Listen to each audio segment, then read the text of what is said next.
Hello everyone, কি অবস্থা সবার? Hope all are doing well. Welcome back to my brand new another video. সবার সাথে এদিক ওদিক ঘোরাফেরা করা হলেও নিজের বাবা মার সাথে কিন্তু সবসময় বের হওয়া হয় না। তাই আজকে প্ল্যান করলাম যে আজকে আমরা ফ্যামিলির সবাই মিলে একটা নাইট আউট করব। আর যেই বলে সেই কাজ, আমরা বের হয়ে পড়লাম সবাই মিলে। আমরা গিয়েছিলাম হচ্ছে উত্তরা দিয়াবাড়ি বউবাজারে, বাট সেখানে গিয়ে আমরা খুবই ডিসঅ্যাপয়েন্টেড হয়েছি, কারণ আমরা গিয়ে দেখি যে আগের বউবাজারটা এখন আর নেই। যেহেতু সবাই মিলে আমরা বের হয়ে পড়েছি, এখন যেহেতু আর কোনো কিছু করার নেই, তাই আমরা এই ছোট বউবাজারে আমাদের মনকে শান্ত করলাম।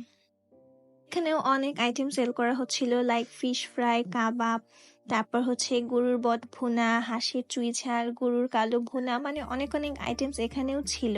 সো আমরা ভাবলাম যে আমরা আজকে সবাই মিলে একটু হাঁস ভুনা খাবো। আর এখানে কিন্তু একটা হচ্ছে নৌকাও রয়েছে, বাট সেটা সেদিন খুব একটা চলছিল না, হয়তো বা মানুষ কম ছিল। বউবাজারে সবসময় অনেক বেশি ক্রাউড থাকে, বাট আমরা সেদিন গিয়ে সেরকম কোনো ক্রাউডই পাইনি। আর যেহেতু এটা আগের মতো বড় এখন আর নেই, সো সবাই হয়তো বা জানেও না যে এখনো বউবাজার রয়েছে।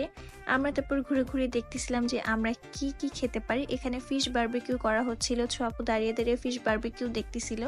আর দেখতে দেখতে আমাদের ফুডও চলে আসলো। আমরা বটভুনা, হাঁসের মাংস, ছেটা রুটি, পরোটা, চালের রুটি এগুলো অর্ডার করেছিলাম। এই বটভুনাটা অনেক মজা ছিল, এটা অনেক স্পাইসি ছিল, বাট আমাদের কাছে হাঁসের মাংসটা তেমন একটা ভালো লাগেনি। হয়তোবা মনে হচ্ছিল যে আমাদের বাসায় যে হাঁস রান্না করা হয় এটার থেকে ফার বেটার। সো কি করব, যেহেতু অর্ডার করে ফেলেছি এখন তো খেতেই হবে। সো আমরা আমাদের খাওয়া দাওয়া করে নিলাম।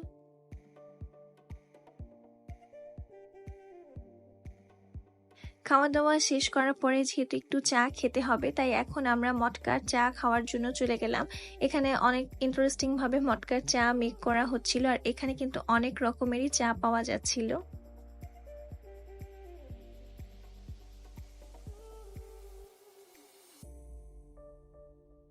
যেহেতু এই জায়গাটা মেলার মতো, সো মেলার মতো কিন্তু এখানে অনেক কিছু খেলারও রয়েছে।